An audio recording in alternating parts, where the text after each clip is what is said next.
Hi, welcome back to the Light the World, Build the Kingdom Challenge, where each day we're asking God what is one thing that we can do to light the world, make the world a better place, and then acting upon the inspiration.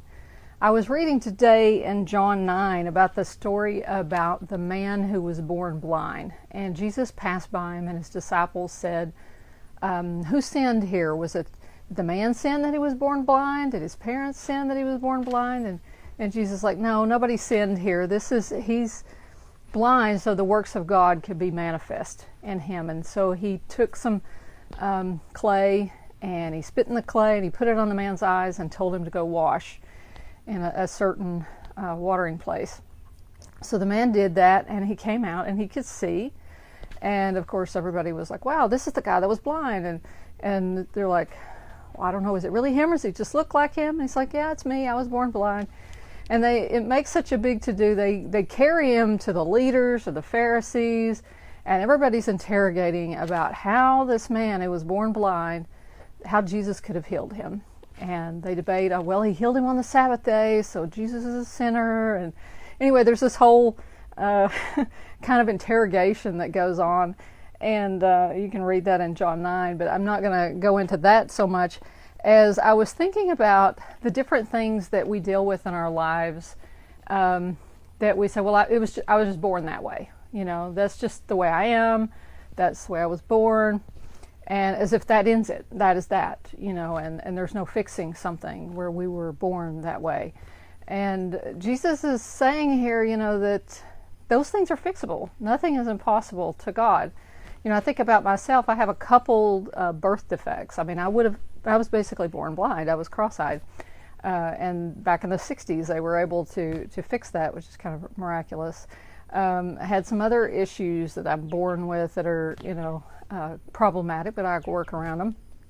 So, and I have been healed of those things, you know, sure, it took modern medicine to do it, but then I've also had some miraculous things happen in other areas where I was healed and didn't need to take the medicine anymore through prayer and things like that. So I believe that God can heal anything, and that we need to, if there's something that we want healed in our life, whether it's an actual physical ailment or an emotional thing or, you know, mental thing or whatever. I mean, we can't guarantee that God's going to heal everyone. I'm not saying he's going to heal everyone, but why not ask for what you really want and get to the root of it and ask that root problem, if you were born that way or someone was born that way, why can't God rewrite that DNA?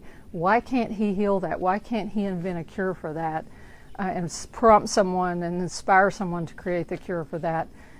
He can heal anything. So as we pray, why not get specific and ask for what we really want, and then we can say, you know, but if not, you know, if it's not thy will, then help me cope with this. Help me find workarounds or tools to help me deal with this. But why not ask for what you really want? He did say, ask and you shall receive, and knock and it shall be open to you. And he can be very inventive in the way that he can help you. And I have one particular birth defect that is technically not really gone away, but I found things that make it, it's a non-issue. It doesn't cause me any problems, and I was led through prayer to the answers for that. So ask, expect an answer, and ask for the things that you need. Y'all take care. God bless, and have a wonderful evening.